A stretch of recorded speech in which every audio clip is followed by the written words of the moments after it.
Welcome back to the Joy of Vinyl. I'm Rick Coste. Well, it's time for another review, and this time it's the KLH Model 5 speaker. I've had a pair of them for a few weeks now, and I'm well past the recommended 8 hours of settling in. And it took me a while to settle on the Model 5s.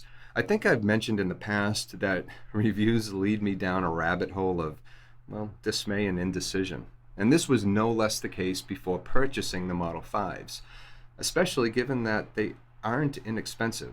I considered quite a few different brands, and I narrowed it down to two, sought some advice, and settled on the KLH. So am I happy with my choice now that I've listened to a few different genres of music on them? Well, let's find out.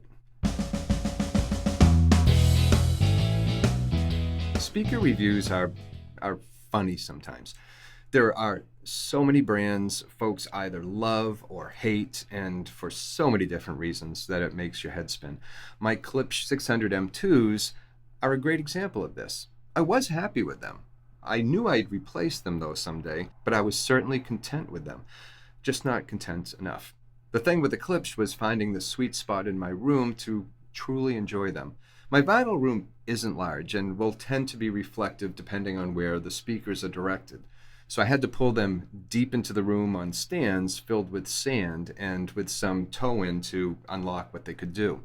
They also had a tendency to sound bright depending on the record that was being played.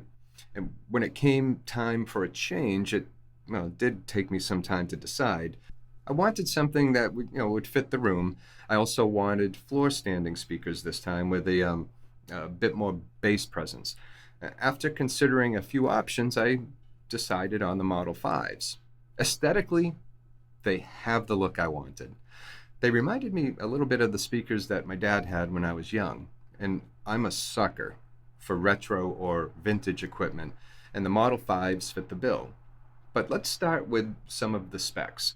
The Model 5s come in three different colors, or three different color options. There's West African mahogany, English walnut, or Nordic noir. I opted for the Nordic Noir because that's what my wife picked.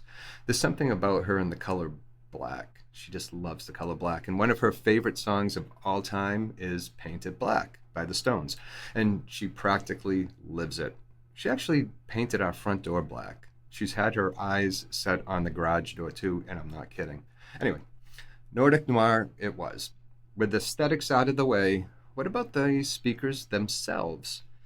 The speakers have an acoustic suspension design. Now, what does this mean? Well, it means that the cabinet is a sealed box. There are no ports or vents in the back, which you'd find in a lot of the bass reflex systems. With an acoustic suspension design, no air can get in or out. The air inside acts as a sort of cushion for the woofer. When the cone moves out, the trapped air resists the motion and it pushes back. When it moves in, the pressure decreases, creating a vacuum that pulls the cone back. So this resistance is supposed to allow the speaker to reproduce lower frequencies better than a non-sealed enclosure. They also require a bit more power, and that was my concern when reading the specs. The amp I'd be driving these speakers with is my Galleon TS120. I'll link to the review for the Galleon in the description at the end of this video. I have my Galleon set up as a Class A amplifier with an RMS power of 35 watts per channel. Now, would that be enough to fully appreciate what the Model 5s bring to the table with sound reproduction? Well, they luckily have a high sensitivity rating of around 90.5, which is great. I also don't listen at very loud levels given the size of my vinyl room, maybe 75 to 80 dBs or a little bit less. So maybe I'd be fine. I'd reached out to Thomas Tan, the man behind the Galleon, for his opinion. I mentioned it was between this and another speaker. He felt the Galleon would be more than adequate to drive the Model 5s, as long as I wasn't hoping to achieve concert level listening. Fair enough. I already know that would never be the case. Even if I had an amp with a power output of, say, 200 watts, I'd never go there. Now, with the concern of driving power eliminated, I pulled the trigger. When the Model 5s arrived, I should have done an unboxing video. I'm kicking myself for not doing it now. You'd have gotten a kick out of this. Here's an image though. It was like opening Russian nesting dolls. I had to get through 4 boxes to get to each speaker. No chance of any harm being done during shipping. And they're beautiful. They also come with a riser base made of powder coated 14 gauge steel. And these stands angle the speakers upwards at a 5-degree angle. And they aren't tall, maybe 34 inches when on the base. And they're a sight to behold. So, beauty aside, what about the sound? Well, the documentation says to allow for an 8-hour settling in period. And this makes complete sense, and I suspect it will probably take a bit longer. And I have to admit, though, it was obvious at first. They were a bit bright out of the box. One of the features I'd read about and which drew me to the Model 5s is one that KLH apparently used back in the late 1960s.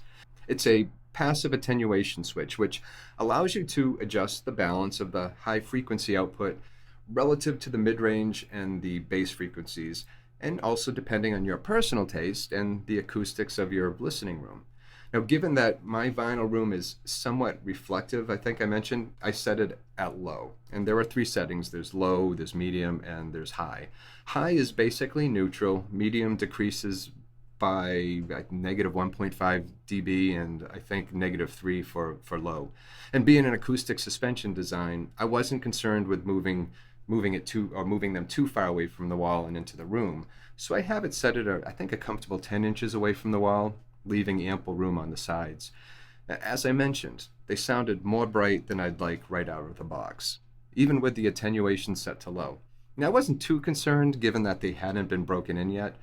As the hours passed, I began to notice something. They slowly began to mellow out. Whew. That brightness that was evident out of the box softened. Was I just getting used to them? Well, no, this wasn't over an extended listening period. Each time I sat down, it was with a fresh set of ears and a few hours in between listening sessions. And there was an audible difference. I did notice it, and I was very thankful for it. The KLH has a 1-inch aluminum dome tweeter and a 4-inch paper pulp cone for the mid-range, and the 10-inch and a 10-inch paper pulp woofer. Over time, the woofer became more present and the tweeter calmed down a bit. The mid-range seemed somewhat consistent regardless of the break-in or the attenuation settings, and I did play around with them for a bit. After trying them out, as I mentioned, I left it on low, and I also kept the grill on. I felt the grill also helped with the treble attenuation. The difference between the mid and low is it's barely noticeable, to be honest.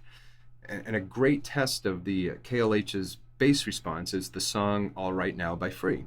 This is where I was able to find the best placement and also the best setting after a few hours of listening. I've heard that the Model 5s really bring out the voice and the character of the amplifiers they are paired with. And I'm happy to say they have brought out the warmth of the Galleon TS120. I was in love with the amp before, and that was with the clips, which tend to dictate the sound with their cerametallic cones. I think that's what they're called. The Model 5's paper cones allow the Galleon's voice to enter the room in a way it didn't before, giving me a whole new appreciation of what it could do. Now, I'm not even at the Galleon's recommended 300 hours before it reaches its peak performance. Now, the pleasure has been in hearing the Model 5s settle in. The Galleon and the Model 5s seem to be a wonderful pairing that will only sound better with time. And did I say they look beautiful? I think I did.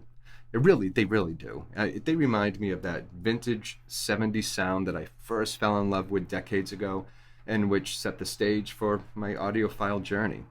So am I happy with them? Well, yes, I am, if you couldn't tell. Do I want to change anything? Well, not at the moment, but you'll be the second to know when I do. No, my wife will be the first. So I'd love to hear your thoughts, as always, on any of this. Comment below, and if you're not subscribed, just click the button over here. And thank you for watching. And until next time, please take care of yourself and enjoy your records.